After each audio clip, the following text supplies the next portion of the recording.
how do students manage to master certain complex skills, such as problem solving or software coding? In my experience, I've found that a lot of students try to focus on the final answer, which might work sometimes in class because the examples are easy and their intuition can carry them. But as soon as it becomes a little more complicated, if they don't have a strong grasp of the process, then this focus on the final answer doesn't really help at all. So I've tried to look at actually the whole process of how it is that people become better at what they're doing when it comes to certain skills. And that's been studied a lot in the literature, and it turns out that a lot of skills, whether they are academic or professional or just certain life skills, have the same structural elements in common. So let's start with a simple example that many people will be familiar with, such as learning to drive. So I learned to drive in Italy, which means I had to deal with gears. I didn't have an automatic when I learned.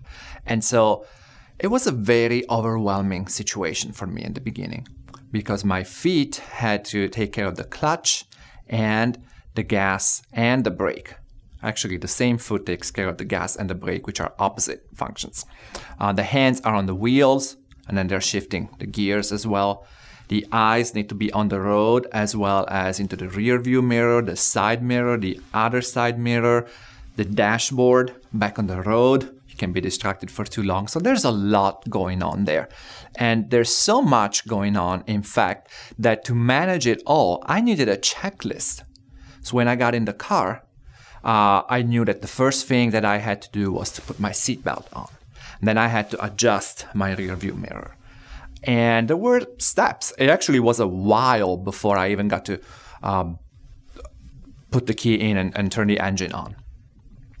And all my attention needed to go to driving. So if somebody was sitting next to me, trying to have a conversation with me, that was upsetting. Like, shh, I need to concentrate.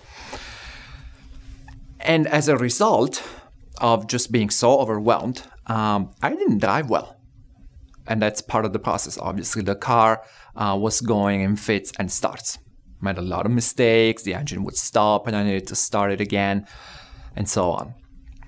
And I couldn't go very fast because I didn't trust myself. So that came all later. With some practice, I became to have more of a schema in my mind for how things worked when I was in the car. And I was able to